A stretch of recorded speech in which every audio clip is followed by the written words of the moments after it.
बालको नमस्कार, स्वागत है आपका आपके अपने चैनल पर। 12वीं बोर्ड के एग्ज़ाम चल रहे हैं। आशा है आपके पेपर बहुत शानदार हो रहे होंगे। 3 पेपर अब तक हो चुके आपके। चौथा पेपर 11 तारीख को है, रसायन विज्ञान का। 11 तारीख के पेपर के बाद में आपका बायो का पेपर है 16 तारीख को। तो 11 तारीख से लेकर 15 तारीख तक आपके पास में ये वीडियो उपलब्ध हो जाएंगे। वीडियो 11-12 तक ही उपलब्ध हो जाएंगे। आप उनको 15 तारीख तक रिवाइज कर सकते हैं। ये जो वीडियो की सीरीज में चला रहा हूँ उसमें आपके 12वीं के पूरे 11 पाठों का रिवीजन करवाऊंगा। रिवीजन के साथ साथ आपको ये बताऊंगा कि कौन कौन से संभावित क्वेश्चन आ सकते हैं, कहाँ कहाँ से अगला प्रश्न बना सकता है। ज़्यादा डिटेल में नहीं पढ़ाएंगे क्योंकि पढ़ाने वाले वीडियो नहीं है। ये आपको एकदम क्विक रिवीजन हो जाएगा, फटाफट आपके रिवीजन। और एक वीडियो कम से कम मतलब लगभग 20-25 मिनट के आसपास का होगा। तो जितने भी वीडियो होंगे वो करीबन 4 घंटे के आसपास बन जाएंगे और 4 घंटे में आप एकदम फटाफट पूरे बायो का रिवीजन कर सकते हो और आपका टारगेट 56/56 हो जाएगा। 56 में से 56 लाने वाला टारगेट है, उसके संदर्भ में उसको ध्यान में रखते हुए वीडियो बनाए जा रहे हैं। साथ में मैं हर वीडियो के साथ में ये भी बताऊंगा कि इस पाठ में से पिछले सालों में कौन कौन से प्रश्न आए हुए हैं और इस बार संभावित प्रश्न क्या बना सकता है अगला बनाने वाला। ऐसे तो पहले नहीं आते थे, तो वो इस बार ही हैं, तो वो एक अलग बात है। बाकी सब पेपर पहले क्या क्या प्रश्न आए हुए हैं वो अपन यहाँ पर जिक्र कर लेंगे। एक चीज़, ये जो वीडियो हैं वो 12th क्लास वालों के साथ साथ में जो आपके फर्स्ट ग्रेड और सेकंड ग्रेड की तैयारी कर रहे हैं उनके लिए भी बेहद महत्वपूर्ण है। बेहद महत्वपूर्ण इसलिए हैं क्योंकि उनको कम से कम 12वीं की और 11वीं की एनसीईआरटी की तो लाइन टू लाइन पढ़नी पड़ेगी। तो कौन सी लाइन में कौन सा प्रश्न बढ़िया बन सकता है ये अपन ने यहाँ पर सब नोट कर रखा है, हाईलाइट कर रखा है। उसके हिसाब से चलेंगे। तो आप वीडियो को ध्यान से सुने। ध्यान से सुनने के साथ साथ किताब लेके बैठ जाएं और किताब में जो जो मैंने अंडरलाइन कर रखे आप भी हाईलाइटर ले लें, या हाइलाइटर नहीं है आपके पास तो कच्ची पेंसिल या पेन से उसको अंडरलाइन कर लें। करने के बाद वीडियो खत्म होने के बाद उन हाईलाइट को दोबारा से पढ़ें, ढंग से पढ़ें, जो जो बातें मोस्ट बताई उनको रिवाइज करें। फिर आपका मन करे 1-2 दिन बाद में फिर वीडियो को चालू छोड़ सकते हैं। चालू छोड़ दें, आप काम भी करते रहें और आपके वो आवाज़ आती रहेगी तो आपको क्वेश्चन बढ़िया तैयार होते रहेंगे। बिना देरी किए शुरू करते हैं अपन पहला चैप्टर, जीवों में जनन। एक बात बताने के लिए मैं आपको यहाँ पर कैमरे के सामने आया हूँ। कैमरा मैं ऑफ कर देता हूँ और फिर अपन चैप्टर को कंटिन्यू करते हैं। और 4 नंबर के हिसाब से आपके 1 नंबर और 2 इस प्रकार से क्वेश्चन आने हैं। एक नंबर का आएगा, एबेस तो हो सकता है, रिक्त स्थान हो सकता है, और एक प्रश्न आएगा 3 नंबर का जो 2 टुकड़े में होगा, 1 और 2। मतलब अपने को इस पार्ट में से 2 1-1 नंबर के प्रश्न ढूंढने हैं और एक अपने को 2 नंबर का प्रश्न ढूंढना है। देखो फटाफट याद करते हैं। जीवन अवधि की परिभाषा, जीव के जन्म से उसकी प्राकृतिक मृत्यु तक का काल क्या कहलाता है? जीवन अवधि कहलाता है। जीवन अवधि का संबंध आकार से नहीं है। ऐसा नहीं है समान आकार वाले जीव की जीवन अवधि समान हो, जैसे कौवा और तोता आकार में समान लगते हैं पर जीवन अवधि में बहुत अंतर है। आम के वृक्ष और पीपल के वृक्ष आकार में समान लगते हैं लेकिन जीवन अवधि में बहुत अंतर है। एक कोशी के जीवों को छोड़कर कोई भी जीव अमर नहीं है। मतलब यहाँ ये बताना चाह रहा है कि एक कोशी के जीव क्या होते हैं? अमर होते हैं। अमर क्यों होते हैं? क्योंकि इनकी प्राकृतिक मृत्यु नहीं होती। प्राकृतिक मृत्यु क्यों नहीं होती? क्योंकि मृत्यु होने से पहले ये विखंडन या अलग अलग प्रक्रियाओं के द्वारा 2-3 भागों में बढ़ जाते हैं। तो इनके मरने से पहले इनके टुकड़े होकर अलग जीव बन जाते हैं। ये एक क्वेश्चन यहाँ से ले सकता है। अगले पेज पे चलें तो कुछ जीवों के आपको उम्र का एक बता रखा है कि अलग अलग जीवों की क्या क्या उम्र हो सकती है। हाथी है, गुलाब है, कुत्ता है, इनकी क्या क्या एज हो सकती है ये यहाँ पर दे रखी है। यहाँ से कोई क्वेश्चन बनने वाला तो नहीं है, पूछने वाला तो नहीं है, फिर भी देखो पूछने वाला कुछ भी पूछ सकता है। तो थोड़ा सा इनको देख लेना। जैसे हाथी है 75 वर्ष होता है, गुलाब का वर्ष है 9 से 10 वर्ष के आसपास है, कुत्ता है 15-16 साल जीता है, तितली दे रखी है यहाँ पर 1-2 हफ्ते, कौवा है वो 15 वर्ष के आसपास है। उसके बाद में क्या है? केला है 25 वर्ष के 20-25 वर्ष जीता आराम से। गाय है 25-26 साल की उम्र होती है। तोता 140 वर्ष है। देखो मगरमच्छ है वो 60 के आसपास है। घोड़ा है 50-60 वर्ष के आसपास है। फल मक्खी है वो 28 से 30 दिन के आसपास है। पेड़ दे रखा है यहाँ पर, ये धान का पेड़ है धान के पेड़ की उम्र तो 3 से 4 महीने के आसपास होती है, 3-4 महीने में पक जाते हैं। कछुआ होता है 100 से 150 वर्ष है। बरगद का पेड़ है वो 300 से 500 वर्ष के आसपास है। ये सारे दे रखे हैं, कोई क्वेश्चन यहाँ से पूछेगा नहीं, बस अपन आगे चलते हैं। देखो क्या बता रखा अगले कि वृद्धि एक जीव अपने समान एक छोटे से जीव को जन्म देता है, संतति में वृद्धि होती है, उसमें परिपक्वता आती है, नई संतति को जन्म देती है। इस प्रकार जन्म, वृद्धि व मृत्यु का क्रम लगातार चलता रहता है। जन्म लेता है, वृद्धि करता है और मृत्यु चलती है। यहाँ से कोई क्वेश्चन नहीं बनता। जनन प्रक्रिया 2 प्रकार की होती है, याद रखना आपको। एक अलैंगिक जनन और दूसरा क्या है, लैंगिक जनन है। अलैंगिक जनन का मतलब कि इसमें केवल एक ही जनक भाग लेगा, और अगर दोनों जनक भाग लेते हैं विपरीत लिंग वाले तो उसको क्या बोलते हैं, लैंगिक जनन। अलैंगिक जनन और लैंगिक जनन की परिभाषा आपको याद रखनी है। आगे देखो, अब अलैंगिक जनन को बता रखा है। अलैंगिक जनन का मतलब केवल एक जनक से संतति का निर्माण होता है। इस प्रकार जो संतति होती है वो केवल समरूप ही नहीं होती बल्कि अपने जनक के एकदम समान होती है। इस प्रकार आनुवांशिकी व आकारी रूप से एक समान जीवों को क्लोन कहते हैं। पूछा गया है, एबेसेदा में पूछ सकता है, लिख देगा आकारी व आनुवांशिकी रूप से एक समान जीवों को क्या कहते हैं, या पूछ लेगा क्लोन किसे कहते हैं। डायग्राम याद रखना आपको। ईस्ट में मुकुलन दे रखा है। ये देखो अलैंगिक जनन की विधियां हैं। ईस्ट के अंदर मुकुलन के द्वारा एक जीव है, जनन कोशिका है, यहाँ पर कोई वृद्धि हुई और ये हट गई कलिका और उससे नया जीव बन गया।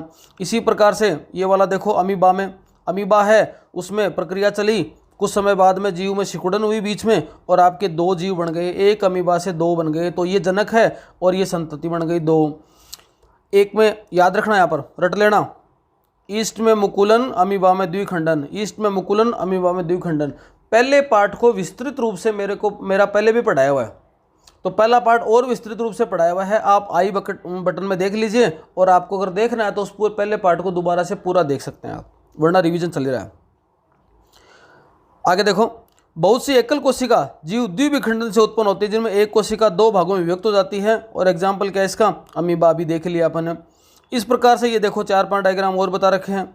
डायग्राम भी थोड़ा थोड़ा ध्यान में रखना कि मान लो दे अगला तो आपके ध्यान में तो होना चाहिए। देखो ए बे से द वाले सारे डायग्राम याद होने चाहिए और इनका वर्णन भी याद होना चाहिए। वर्णन का मतलब क्या कि क्लेमाइडोमोनास में कैसा अलैंगिक जनन चल बीजाणु के द्वारा, क्ले चल, प्ले में पेनिसिलियम में कोनिडिया, हाइड्रा में कलिका और स्पंज में जेम्यूल। हाइड्रा में कलिका, स्पंज में जेम्यूल, क्लेमाइडोमोनास में चल बीजाणु, पेनिसिलियम में कोनिडिया। ये एक एक आपको याद रखने हैं।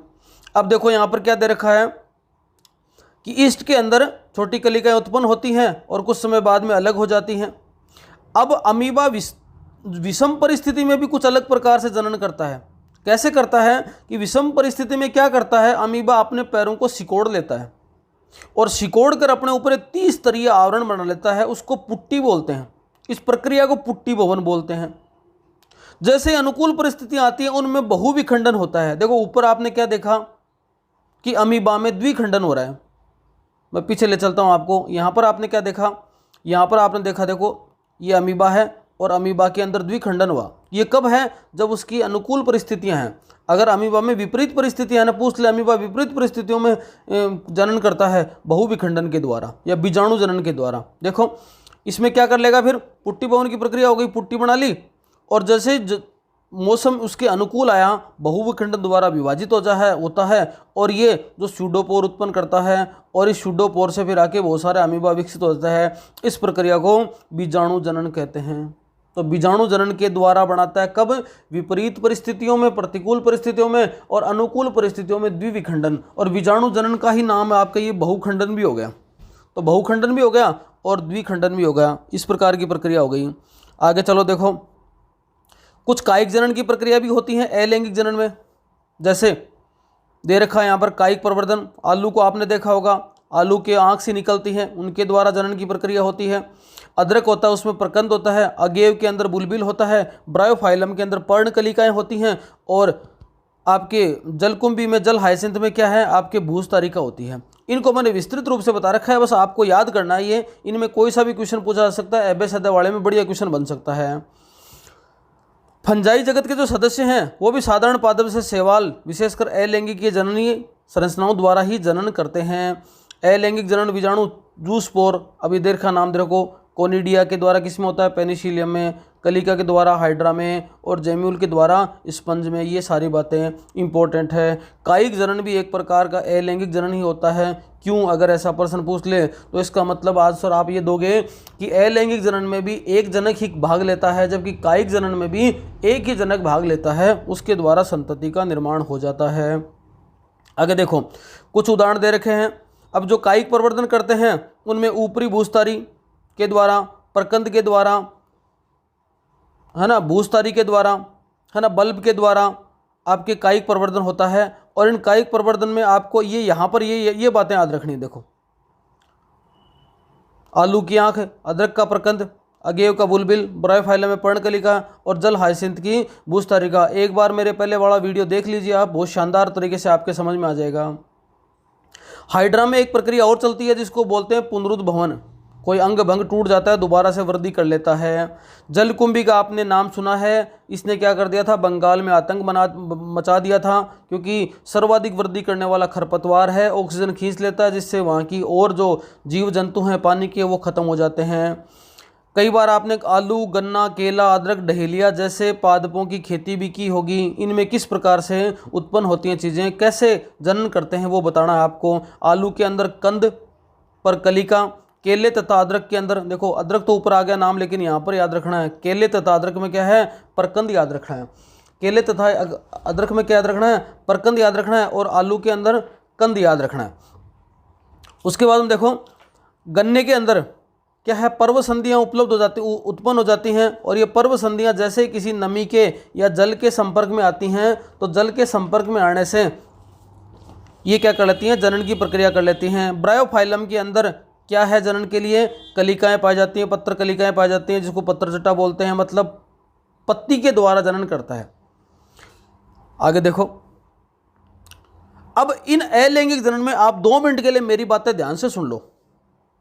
देखो, अलैंगिक जनन में तने के द्वारा होता है, जड़ के द्वारा होता है, पत्ती के द्वारा होता है, और जननांगों के द्वारा होता है।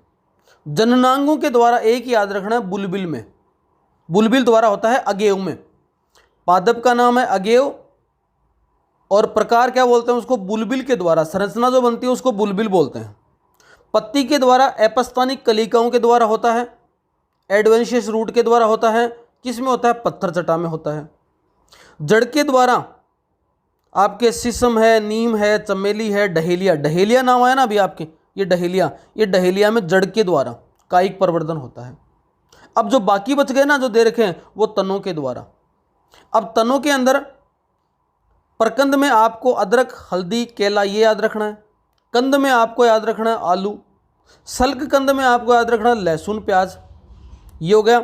उसके बाद में अगर इनको याद रखो, ऊपरी भूस्तारी वगैरह रखो, तो ऊपरी भूस्तारी में घास, अंत्य भूस्तारी में पुदीना, भूस्तारी में स्ट्रॉबेरी, और भूस्तारिका में आ जाएगा आपके जलकुंभी। भूस्तारिका में आ जाएगा जलकुंभी। ये सब आप अलग से नोट कर लेना, यहाँ से एक नंबर वाला प्रश्न बना सकता है। लैंगिक जनन की बात आती है तो विपरीत लिंग वाले जीव भाग लेते हैं, जनक भाग लेते हैं, गेमिट का निर्माण होता है, युग्मक का निर्माण होता है दोनों में, और ये दोनों युग्मक जब आपस में मिल जाते हैं तो क्या हो जाता है, एक जीव का निर्माण हो जाता है। अलैंगिक जनन की तुलना में लैंगिक जनन एक धीमी, विस्तृत व जटिल प्रक्रिया है। तब मादा युग्मकों के जनन से जो लैंगिक जनन उत्पन्न होता है, उनके परिणाम स्वरूप जो संतति होती है वह अपने जनकों के आसपास समरूप नहीं होती। ये क्वेश्चन पूछा जा सकता है। फिर भी जीव ये बढ़िया क्यों माना जाता है, क्योंकि इसमें जीव है वो सुरक्षित होता है, जीव पर किसी प्रकार की समस्या आती नहीं है।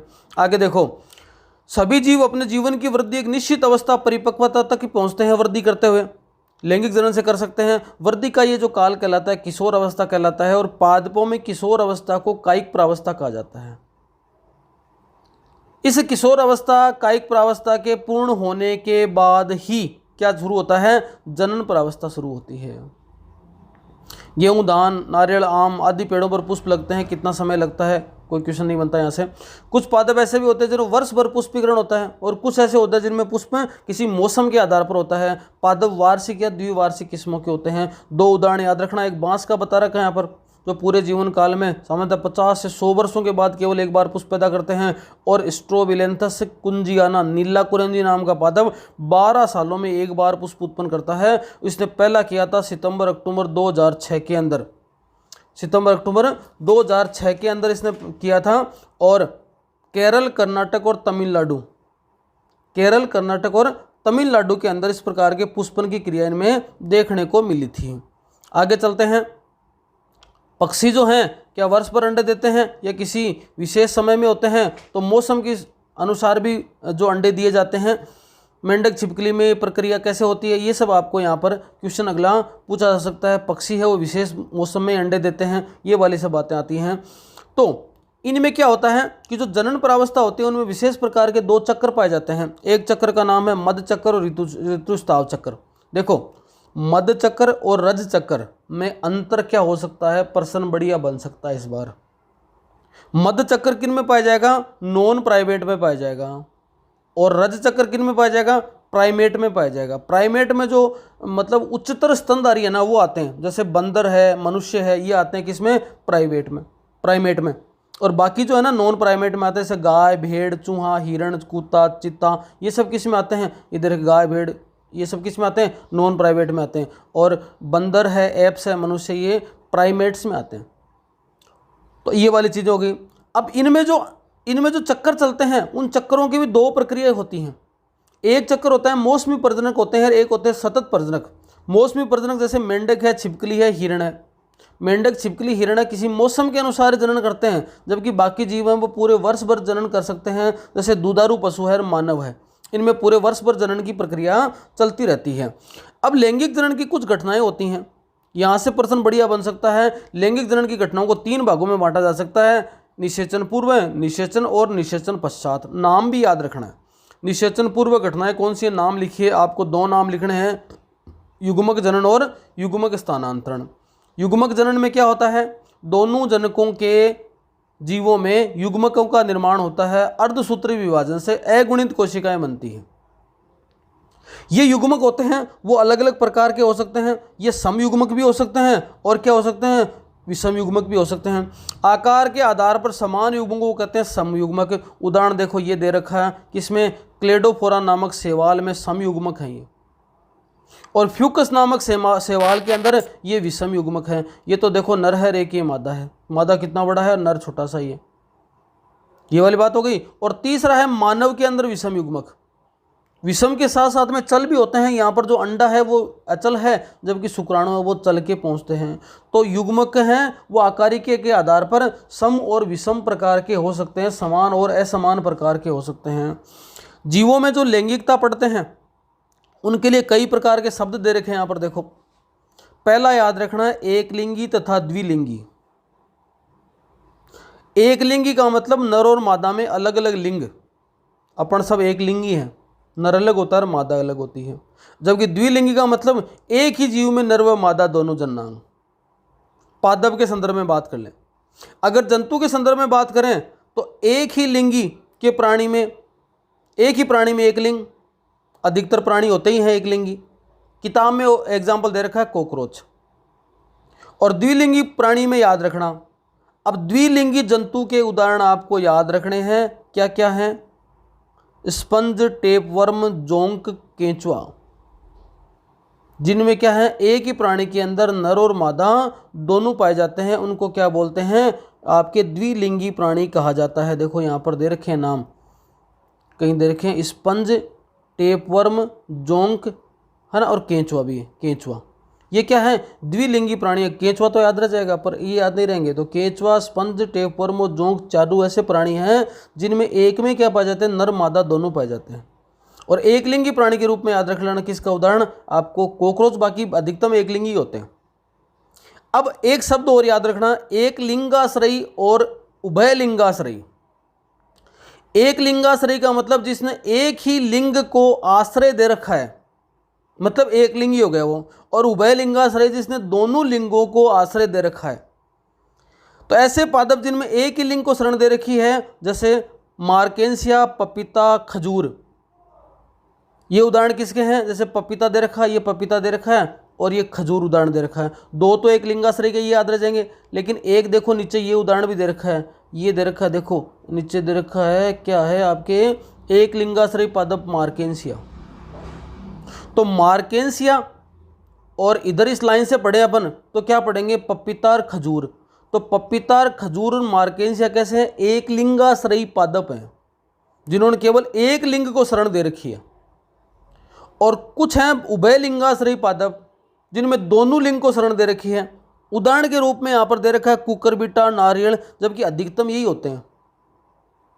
अब ये जो उभय लिंगाश्रयी पादप है ना, उभय लिंगाश्रयी पादप है, इसने दोनों लिंग को शरण तो दे रखी है, लेकिन इसके ऊपर जो पुष्प होंगे ना, जैसे इसमें पुष्प में नर मादा दोनों तो हैं, लेकिन ऐसा हो सकता है कि इसमें जो पुष्प हो वो एक लिंगी हो और द्विलिंगी हो। जैसे उभय लिंगाश्रयी पादप है, लेकिन इनमें पुष्प जो है ना, ऐसा पुष्प हो जिसमें केवल नरी हो, और द्विलिंगी पुष्प भी हो सकता है। ऐसा भी हो सकता है जिनमें क्या है, दोनों हो। अब इसका मतलब क्या हुआ, जैसे पेड़ तो उभय लिंगाश्रयी है, मान लो पेड़ के ऊपर 50 पुष्प लगे हुए हैं, 25 तो है नर और 25 मादा है, तो पेड़ कैसा हो गया, पादप हो गया उभय लिंगाश्रयी, लेकिन पुष्प कैसे हो गए, एक लिंगी हो गए। और एक पेड़ ऐसा है जो उभय लिंगाश्रयी है, मतलब नर मादा दोनों है, और उसके 50 पुष्प, 50 के पास में क्या है, नर और मादा दोनों है, तो उनको क्या बोलेंगे, उभय लिंगाश्रयी पादप और द्विलिंगी पुष्प। ठीक है, द्विलिंगी पुष्प का उदाहरण याद कर लेना, शकरकंद कहीं ना कहीं दे रखा है यहां पर, आप उसको देख लेना, शकरकंद मिलेगा आपको। एक शब्द और याद रखना आपको, क्या, समथेलसी और विषमथेलसी। समथेलसी का मतलब, समथेलसी शब्द और विषमथेलसी शब्द है वो काम में लिए जाते हैं फंजाई वगैरह के लिए। समथेलसी का मतलब क्या होता है, द्विलिंगी स्थिति के लिए प्रयुक्त किया जाता है। समथेलसी का मतलब समान है तो दोनों ही है, और विषम का मतलब एक ही है, हेट्रो है, तो विषमथेलसी का मतलब एक लिंगी। तो विषमथेलसी का एक लिंगी के लिए प्रयुक्त किया जाता है, और समथेलसी का मतलब आपको द्विलिंगी के लिए प्रयुक्त किया जाता है। ठीक है, अब आगे देखो, मतलब याद क्या रखना आपको, याद रखना एक लिंगी द्विलिंगी पादप में, एक लिंगी द्विलिंगी जंतु में, एक लिंगाश्रयी उभय लिंगाश्रयी पादप में, समथेलसी और विषमथेलसी, इतने शब्द याद रखने आपको। इधर देखो उदाहरण आ गए फिर। द्विलिंगी प्राणी कौन सा है, केंचुआ, और नाम आ गए सारे। एक लिंगी प्राणी कॉकरोच, उभय लिंगाश्रयी, और उभय लिंगाश्रयी का नाम याद रखना एक कारा, और एक लिंगाश्रयी पादप मार्केंसिया, और आपके द्विलिंगी पुष्प है शकरकंद। तो एक लिंगाश्रयी और द्विलिंगाश्रयी उभय लिंगाश्रयी पादपों के लिए संदर्भ में नाम आ रहा है। और देखो इधर समथेलसी और विषमथेलसी है ना, कंफ्यूज मत हो जाना इसमें। समथेलसी और विषमथेलसी दे रखा ना, समथेलसी शब्द और विषमथेलसी शब्द ये कवकों के लिए प्रयुक्त हुआ शब्द है। क्लियर है? आगे देखो, फिर कुछ जीवों के जो क्रोमोसोम के नंबर दे रखे हैं, मैंने पिछले मेरे वीडियो में ट्रिक के साथ इसको बता रखा है, आप देखना चाहें तो ट्रिक के साथ इसको देख सकते हैं। अब एक लाइन इंपॉर्टेंट है यहाँ पर बहुत ज़्यादा। कुछ जीव ऐसे होते हैं, मोनेरा, फंजाई, शैवाल, ब्रायोफाइटा, अगुणित पादप काय होता है इनमें। और बाकी जो जीव हैं आगे बढ़ जाते हैं अपन, टेरिडोफाइटा, जिम्नोस्पर्म, एंजियोस्पर्म, अधिकतर प्राणी इनमें जनक काय कैसा होता है, द्विगुणित होती है, मतलब अधिकतम बॉडी द्विगुणित होती है। अर्धसूत्र विभाजन कैसी है, न्यूनकारी विभाजन है, इसमें गुणसूत्र की संख्या आधी हो जाती है। इतना होने के बाद जीव क्या करते हैं, युग्मक का स्थानांतरण करते हैं। युग्मक हो गए, युग्मकों का स्थानांतरण होगा। अधिकतर जीवों में नर युग्मक चलनशील, मादा अचल होता है। कुछ जीवों में दोनों ही चलनशील होते हैं। अधिकांश प्राणी पादपों जैसे शैवाल, ब्रायोफाइटा, टेरिडा में जल ही माध्यम होता है जिसमें युग्मकों का स्थानांतरण होता है। बीजीय पादपों में परागकण नर युग्मकों के वाहक के रूप में कार्य करते हैं तथा अंडप में अंड होता है। परागकण परागकोश में उत्पन्न होते हैं, परागकण मुक्त होते हैं। स्वयं परागित पादप जिसमें एक लिंगाश्रय पादप है, इन विशिष्ट घटना को परागकण कहते हैं। मतलब परपरागित पादपों में, परपरागित जो पादप होते हैं उनमें एक लिंगाश्रय पादप है, इसकी विशिष्ट घटना को परागकण की प्रक्रिया कहते हैं। एक स्थान से दूसरे स्थान पर मूवमेंट होता है। फिर आता है निषेचन की प्रक्रिया। निषेचन का मतलब नर और मादा युग्मक क्या हो जाते हैं, आपस में मिल जाते हैं और द्विगुणित जाइगोट का निर्माण हो जाता है। आगे देखो, रोटीफर मधुमक्खी और छिपकली तब पक्षी, चार नाम याद रखना, में बिना निषेचन के ही जीव का निर्माण हो जाता है। इस प्रक्रिया को कहते हैं अनिषेक जनन। अनिषेक जनन किसे कहते हैं, उदाहरण याद रखना। युग्मक संलयन की प्रक्रिया कहाँ होती है, शैवालों के अंदर, मछलियों के अंदर आपके क्या होती है, बाह्य निषेचन, जैसे बोनीफिश वगैरह है मेंढक में, ये बाह्य निषेचन की प्रक्रिया होती है। और कुछ में शरीर के अंदर होती है, इसको बोलते हैं आंतरिक निषेचन, जैसे बाकी ब्रायोफाइटा, टेरिडोफाइटा, जिम्नोस्पर्म इनमें होती है। ये ज़्यादा बढ़िया होती है, इसमें जीव ज़्यादा सुरक्षित रहता है क्योंकि शरीर के अंदर उसका हो रहा है। निषेचन पश्च घटनाओं में युग्मनज, निषेचन पूर्व घटना याद रखना, निषेचन घटना, निषेचन पश्च घटना याद रखना। निषेचन पश्च घटनाओं में युग्मनज का निर्माण है, जाइगोट का बन गया निर्माण, और जाइगोट का निर्माण बाह्य माध्यम जल है और शरीर के भीतर भी हो सकता है, तो शरीर के भीतर हो गया बॉडी के अंदर। फंजाइता शैवाल, से संबंध जीवों के युग्मनज एक मोटी भित्ति विकसित कर लेते हैं, जिससे उसकी क्या हो जाती है, रक्षा हो जाती है। फिर आता है भ्रूणोद्भव किसे कहते हैं, युग्मनज से भ्रूण का निर्माण होना, और भ्रूण के निर्माण के दौरान दो प्रक्रिया चलती हैं, कोशिका विभाजन और कोशिका विभेदीकरण है। कोशिका का विभाजन होना मतलब संख्या बढ़ाना, और विभेदीकरण का मतलब निश्चित ऊतक का निर्माण करना। ये प्राणी होते हैं वो दो प्रकार के हो सकते हैं, अंडप्रजक और सजीव प्रजक। अंडप्रजक का मतलब अंडे देते हैं, सरीसृप पक्षी वगैरह, और अपनी अंडों की रक्षा करने के लिए कैल्शियम का ऊपर आवरण पाया जाता है, जिससे अंडों की रक्षा कर ली जाती है। सजीव प्रजक की उत्तरजीवित रहने की संख्या सुअवसर ज़्यादा बढ़ जाते हैं, क्योंकि शरीर के अंदर विकास हो रहा है, इसलिए इनकी जो मृत्यु होने की संभावना कम होती है। युग्मनज के बाद में क्या हुआ, देखो युग्मनज किस में तब्दील हो गया, भ्रूण में, और बीजांड किस में तब्दील हो गया, बीज में। अंडा से किस में तब्दील हो जाता है, फल में, और फल के ऊपर क्या आवरण आ जाता है, फल भित्ति का आवरण आ जाता है, जिसे क्या कहते हैं, फल भित्ति कहते हैं। इस प्रकार से ये पहला चैप्टर कंप्लीट है। ये देखो प्रश्न, पहला प्रश्न, बाह्य निषेचन व आंतरिक निषेचन में 4 अंतर बताइए। दूसरा, सजीव प्रजक प्राणियों की संतानों का उत्तर जीवन अधिक जोखिमपूर्ण नहीं होता, अभी डिस्कस किया था अपन, 2 कारण बताने हैं। अंड प्रजक व सजीव प्रजक प्राणियों में अंतर बताइए। अंड प्रजक की तुलना में सजीव प्रजक प्राणियों की उत्तरजीविता के सुअवसर क्यों बढ़ जाते हैं, 2 बार आ गया प्रश्न। एक लिंगाश्रयी उभयलिंगाश्रयी पादप क्या है, तो पादपों के लिए काम में लेते हैं शब्द एक लिंगाश्रयी और उभयलिंगाश्रयी पादप। याद रखना यहाँ पर कारा किस में पढ़ा था, मार्केंसिया किस में पढ़ा था। मानव में यौवनारंभ के पश्चात होने वाली लैंगिक जनन की 4 घटनाओं का नाम दीजिए। यौवन आरंभ हो गया, उसके बाद में कौन कौन सी लैंगिक जनन घटनाएं हो सकती हैं, वो बताइए आप। अलैंगिक द्वारा उत्पन्न संतति को क्लोन क्यों कहा जाता है, अपन ने देख लिया। बहुत सी फंजाई और पादपों में द्विलिंगी व एकलिंगी स्थिति को किस प्रकार से उल्लेखित करते हैं। पादप में द्विलिंगी और एकलिंगी क्या बोल सकते हो आप, एक लिंगाश्रय उभयलिंगाश्रय बोल सकते हो, और फंजाई के लिए क्या काम में ले सकते हो, समथेल्सी और विषमथेल्सी शब्द काम में ले सकते हो। ऐसे ये प्रश्न हैं जो पुराने हैं, वो आए हुए हैं प्रथम पाठ के अंदर।